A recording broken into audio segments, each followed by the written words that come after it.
Hello my dear class 12th students, welcome back to my T's classes. तो जैसा कि हमारी हिस्ट्री की अरिहंत की सीरीज चल रही है, तो आज हम डिस्कस करेंगे इसका sample paper 2।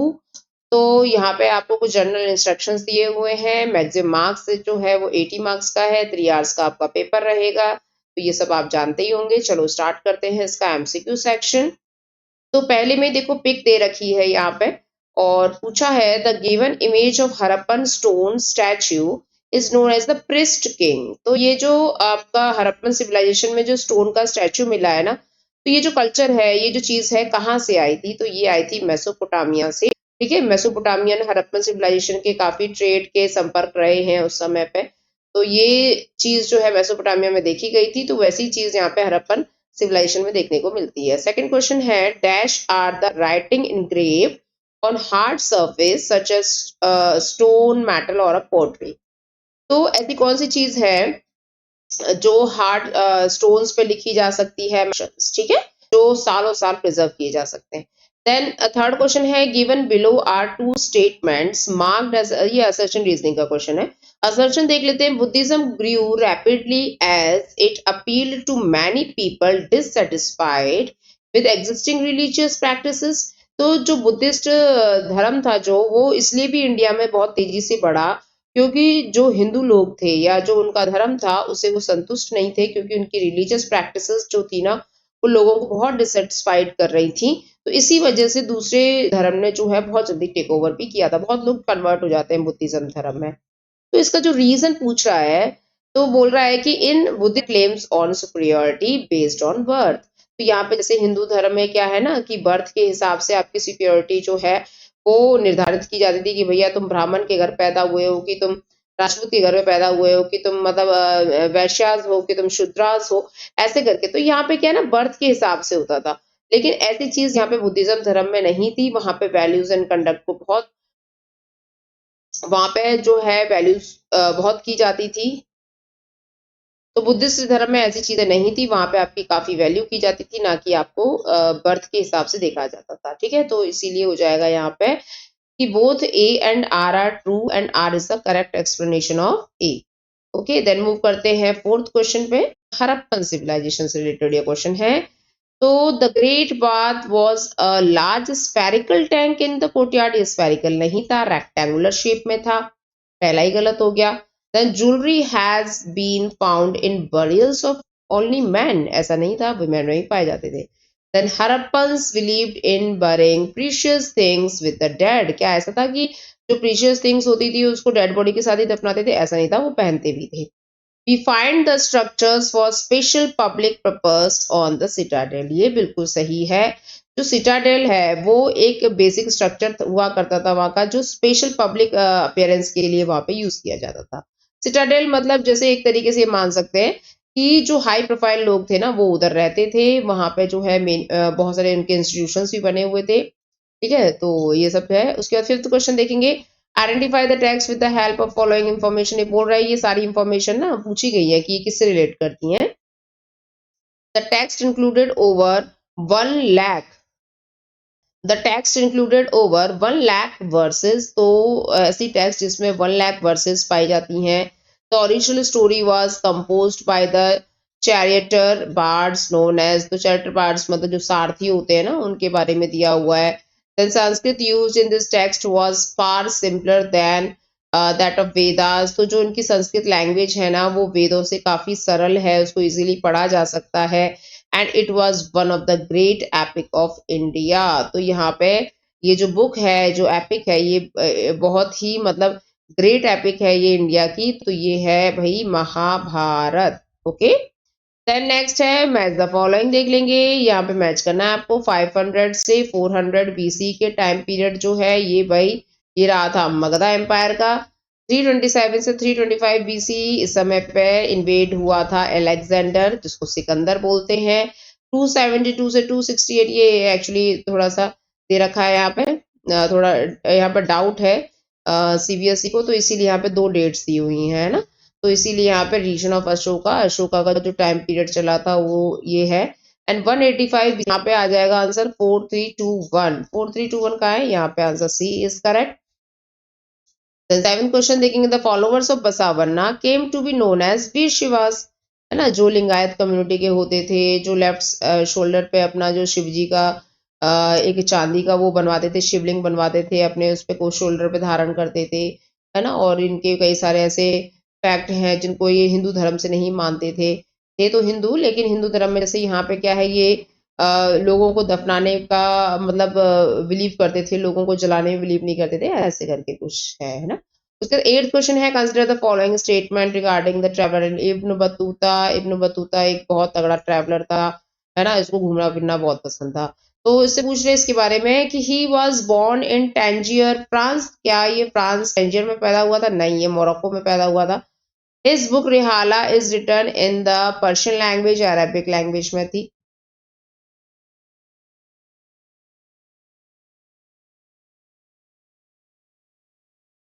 He arrived to India during the region of Mohammad bin Tughlaq, ये बिल्कुल सही है, मोहम्मद बिन तुगलक के समय पे ये आया था। ये गलत हो गया, ये भी गलत हो गया, है ना। उसके बाद ये थर्ड वाला बिल्कुल, और ये कांची भी बनता है दिल्ली का काफी समय तक।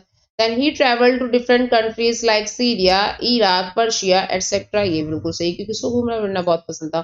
तो statement third and fourth are correct. The ninth question है, Mahatma Gandhi the great Indian leader made his first public appearance from which place? भाई बनारस हिंदू यूनिवर्सिटी, BHU, जहां पे इन्होंने अपना पहला भाषण दिया था इंडिया के अंदर। Complete the following with the correct option regarding the administrative system. तो एडमिनिस्ट्रेटिव सिस्टम के बारे में पूछ रहा है, मेडाइवल इंडियन पीरियड के बारे में। हमारा नायका सिस्टम विजयनगर एम्पायर में चलता था। तो एकता सिस्टम जो है ये कहाँ चलता था?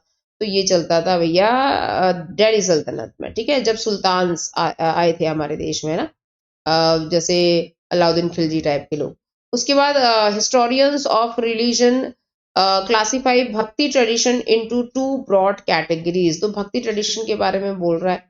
तो सगुन भक्ति के लोग हुआ करते थे और निर्गुण भक्ति के होते थे। सगुन भक्ति जो मूर्ति पूजा में विश्वास करते हैं, निर्गुण जो मूर्ति पूजा में विश्वास नहीं करते। फिल इन द ब्लैंक्स देख लेते हैं। Jawaharlal Nehru introduce the objective resolution, जो आज का प्रीएम्बल है, in the constituent assembly in 13 दिसंबर 1946, ठीक है। अब देखो यहाँ पे कुछ डेट्स हैं, इनको देख लेते हैं। देखो 9 दिसंबर 1946 में क्या हुआ था, जो कॉन्स्टिट्यूएंट असेंबली है ना, इसके पहले प्रेसिडेंट बनते हैं, लेकिन वो टेम्पररी प्रेसिडेंट होते हैं, सच्चिदानंद सिन्हा। उस समय पे जो भी वरिष्ठ नेता होते थे ना, जो मतलब जो भी सबसे ज्यादा सीनियर नेता होते थे, उनको ये पद दिया जाता था, ठीक है। तो 2 दिन के लिए उनको ये पद दिया जाता है।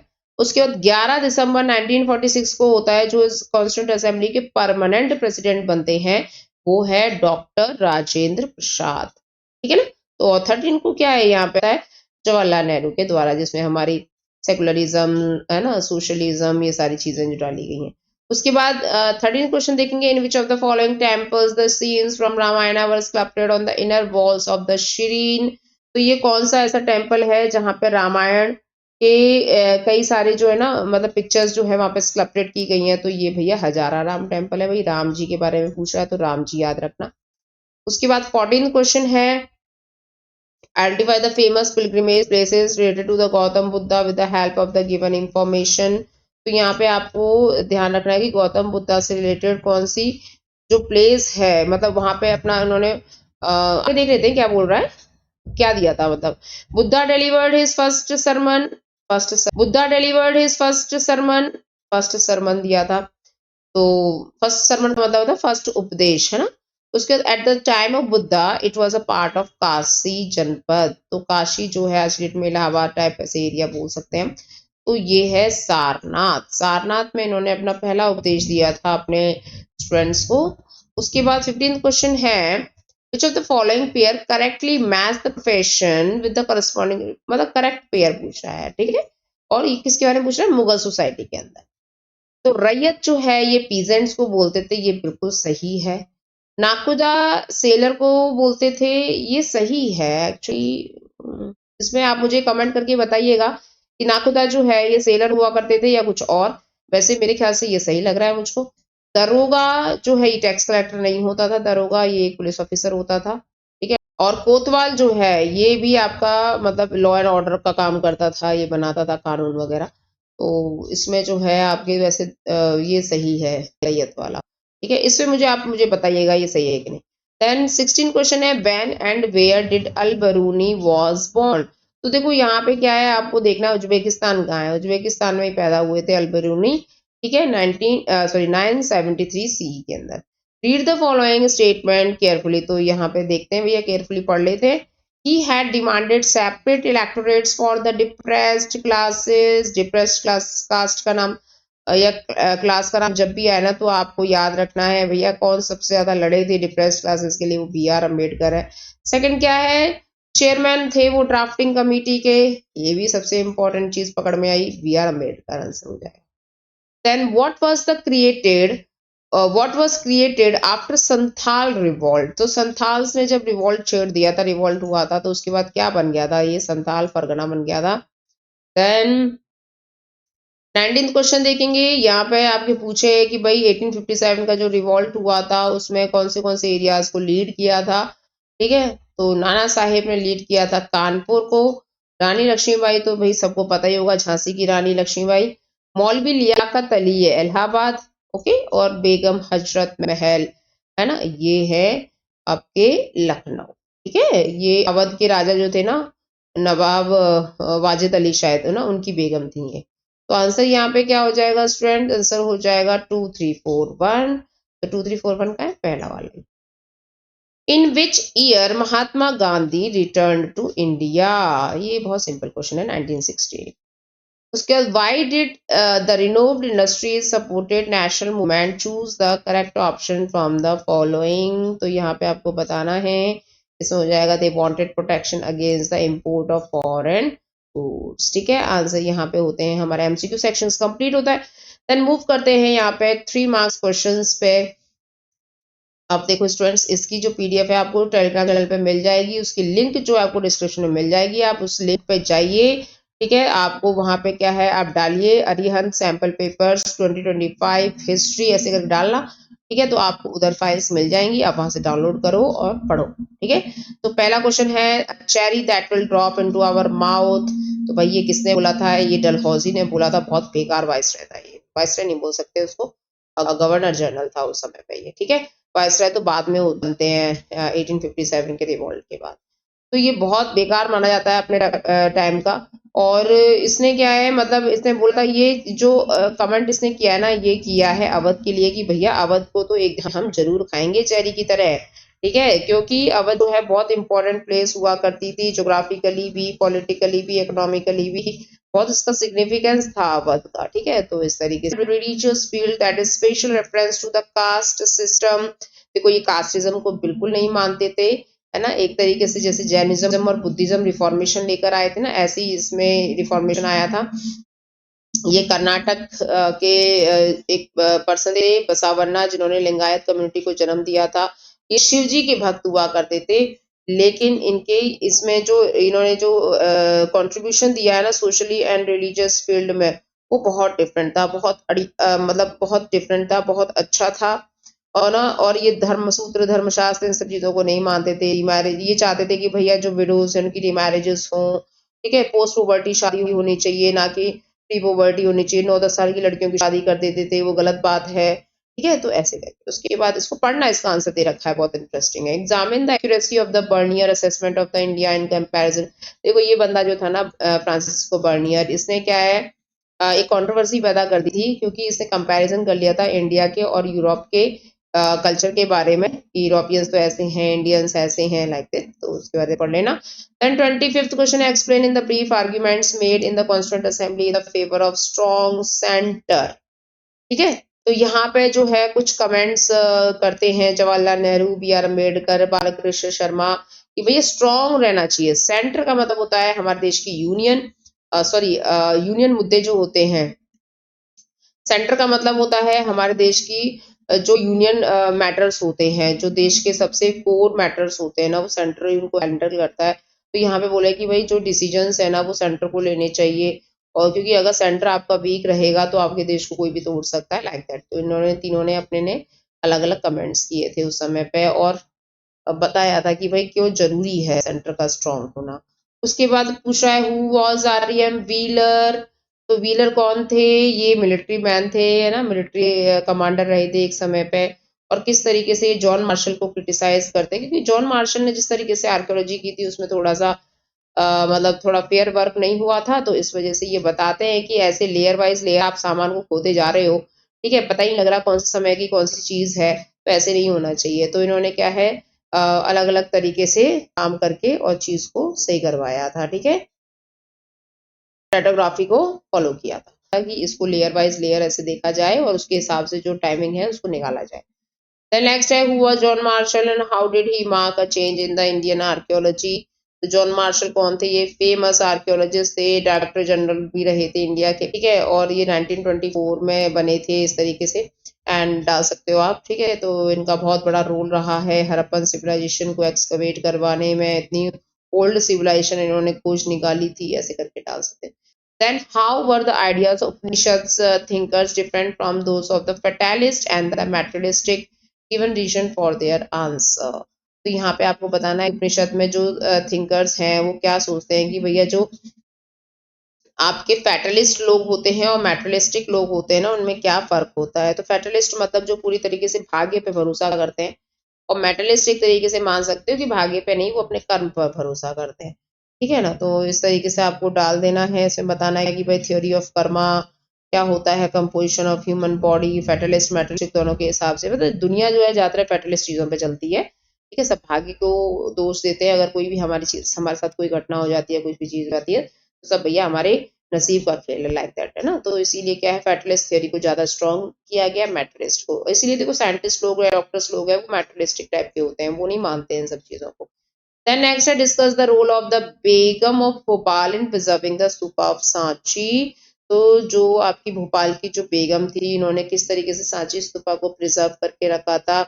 इन जब फ्रांस के और इंग्लैंड के जो आर्कियोलॉजिस्ट वगैरह हैं, है ना, जो ये इन लोगों ने बोला था कि भैया हम ये मॉडल को ले जाना चाहते हैं, तो इन्होंने ये बोला था कि हम प्लास्टर कास्ट कॉपी दे सकते हैं लेकिन इस तरीके से चीजें नहीं ले जाने देंगे यहाँ की, है ना। तो उन्होंने इसको बहुत प्रिजर्व करके रखा था, काफी फंडिंग भी की थी। अब मूव करते हैं सेक्शन सी पे। तो ये यहाँ पे 8 मार्क्स क्वेश्चन रहेंगे students.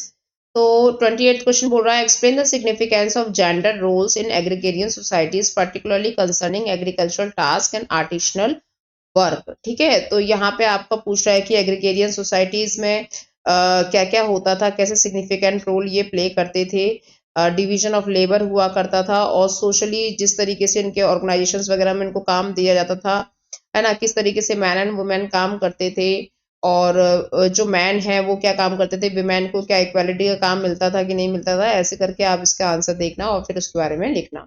Analysis the complex relationship between the zamindar and the peasantry considering elements of the reciprocity paternalism and patronage alongside the exploitative practices. तो देखो यहाँ पे रिलेशंस बताने हैं आपको, जमींदार और पीजेंट्री ये बड़ा ही डेलिकेट रिलेशन हुआ करता था।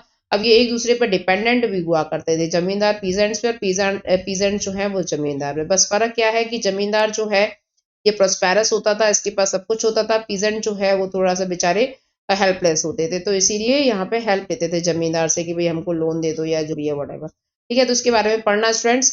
उसका नेक्स्ट क्वेश्चन बोल रहा है कि 29 का explain the role of the Pahari chief in the maintaining unity, settling disputes and the leading tribe in the battle of their tribes and the plains people। तो जो पहाड़ीज जो चीफ हुआ करते थे वो किस तरीके से इंटरमीडिएरीज का काम करते थे लोगों के बीच में और ब्रिटिशर्स के बीच में। तो यहाँ पे ब्रिटिशर्स जब उनको बोलते हैं कि भैया हम तुमको मतलब है ना कुछ पेंशन्स वगैरह दे दिया करेंगे, कुछ पैसा दे दिया करेंगे और तुम हमको फॉरेस्ट को क्लियर करने दो या एग्रीकल्चर करने दो। तो यहाँ पे पहाड़ी चीफ जो है लोगों से पूछता है, तो लोग मना कर देते हैं, बोलते हैं कि नहीं हमको नहीं चाहिए उनके साथ ऐसे काम करना, ठीक है, और मतलब अपने चीफ को ही डांट देते हैं। ये इस तरीके से आपको पूरा डिटेल में एक्सप्लेन कर देना। Then examine what were the newer intimation of danger faced by the Paharis, particularly within the influx of Santhal settlers into the areas। अब देखो पहाड़ी जो लोग थे ना, जो राजमहल हिल्स पे रहते थे, ये लोग पूरी तरीके से फॉरेस्ट पर डिपेंड हुआ करते थे। ये थोड़ा रेड वेड मार के लोगों पे और ऐसे कलेक्ट करते थे चीजों को, मतलब ऐसे लूटते थे, ठीक है, तब जाके इनके रिसोर्सेज जो है कंप्लीट हो पाते थे। लेकिन जो संथाल्स है ना, ये थोड़े से मतलब यहाँ पे एग्रीकल्चर पे काम करते हैं, परमानेंट सेटलमेंट के बारे में ये सोचते हैं कि भैया हमें अच्छा सेटलमेंट चाहिए यहाँ पे एरिया पे, ठीक है। तो थोड़ा सा ये एक ऐसे लगते हैं इनके इन मुकाबले की थोड़े एजुकेट है इस तरीके से। तो संथाल्स के आने के बाद जो है ये बिल्कुल एक तरीके से गायब से ही होते चले जाते हैं और यहाँ पे फिर रिपेल भी हो जाता है दोनों का। उसके बाद नेक्स्ट यहाँ पे बोल रहा है students, one Brahmanical practice evidence from the 1000 BC onwards was to classify people, especially Brahmins, in the terms of गोत्रा, justify the statement। अब देखो यहाँ पे गोत्रों के बारे में पूछ रहा भैया। हिंदू धर्म में गोत्रों का बहुत इंपॉर्टेंट रोल रहा है ना, कि सेम गोत्र में मैरिज नहीं कर सकते, और उसके बाद है अलग अलग गोत्रों में ही मैरिजेस होगी, और शादी के बाद लड़की का जो गोत्र है वो उसके हस्बैंड के द्वारा दिया जाएगा, ऐसे करके बहुत सारी कंडीशंस हैं। ठीक है, तो गोत्र जो है वो किसी ऋषि के नाम से या किसी ऐसे सीर के नाम से चलते थे। उसके बाद है while later Buddhist texts जैसे that were Kshatriyas Brahmanical text and describe them as being of lower rise and justify the statement। देखो यहाँ पे मॉडर्न एम्पायर के बारे में बात हो रही है, तो बुद्धिस्ट टेक्स्ट में क्या लिखा गया है उनके बारे में, ब्राह्मणिकल टेक्स्ट में क्या लिखा गया है। ठीक है, तो बुद्धिस्ट बोलते हैं कि भाई वो जो है क्षत्रिय कुल के थे। कौन? मौर्यास, क्योंकि बुद्धिस्ट ने मतलब जो अशोका है उन्होंने बुद्धिस्ट धर्म को अपनाया था, और उसी समय पे मतलब जब ये मगधा वगैरह का काम चल रहा था तो उस समय पे वो गौतम बुद्ध भी थे। ठीक है, और उनका जो धर्म था काफी प्रिवलेंट था उस समय पे। तो उन्होंने बोला कि मौर्यास जो है वो एक क्षत्रिय कुल के थे, यानी हायर सोसाइटी के थे, लेकिन ब्राह्मण्स बोलते हैं कि वो लो होराइजन थे, है ना, वो एक लो कास्ट के लोग थे, इस तरीके से। तो यहाँ पे ये स्टेटमेंट के बारे में आपको बताना है। देन मूव करते हैं स्टूडेंट्स, यहाँ पे सोर्स बेस्ड क्वेश्चंस रहेंगे। आपको 3 सोर्स दिए जाएंगे, 4-4 नंबर का एक सोर्स होगा। तो कृष्णदेव राय के बारे में पूछा है यहाँ पे, very important person from the, ये आपके जो 4 यहाँ पे डायनेस्टीज आई थी ना विजयनगर एम्पायर में, तुलुवु डायनेस्टी के ये हेड थे। ठीक है, तो अब इसके बारे में बताना है। हु रोट अमुक्त माल्यदा, तो अमुक्त माल्यदा के राइटर कौन है? ये है आपके कृष्णदेव राय। ठीक है, इन्होंने लिखी है ये book. What were the responsibilities of the king towards the traders, तो इन्होंने बोला है कि क्या रिस्पॉन्सिबिलिटीज होनी चाहिए किंग की ट्रेडर्स के टुवर्ड्स है, ट्रेडर्स के साथ। तो ट्रेडर्स सपोज करो कि अगर वो क्या कहते हैं अपनी हार्बर्स को, है ना, अपनी कॉमर्स को, अपनी टेरिटरी को अगर बढ़ा रहा है तो किंग बहुत अच्छा है।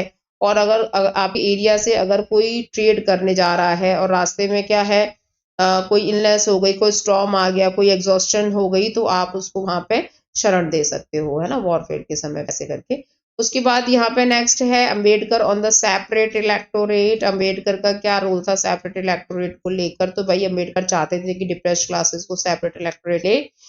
ठीक है, क्योंकि उन्होंने बहुत कुछ झेला था अपनी लाइफ में, और वो उन्होंने बोला भी था कि भाई ऐसे समाज में इस तरीके से इनको ट्रीट किया जाता है कि ये एक हैंडीकैप्ड बन के रह गए हैं, ये क्लास है। तो बोल रहे हैं यहाँ पे कि क्वेश्चंस कहाँ हैं।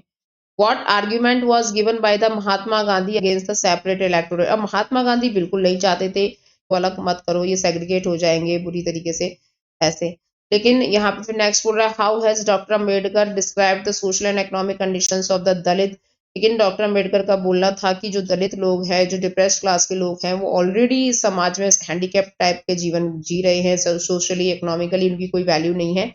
आज भी आप देख सकते हो, आज की डेट में भी इतना हम एडवांस हो गए हैं, तब भी जो आपके डिप्रेस्ड क्लासेस हैं, है ना, अब बस ये है कि इनको रिजर्वेशन मिल गया है, थोड़ा समाज में इनकी इक्वालिटी अच्छी हो गई है, लोगों के साथ ही कंधे से कंधा मिला के चल रहे हैं।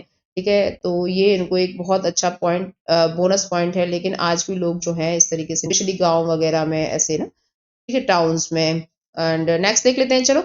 What did he want for the protection of the Dalit, and for it what did he propose?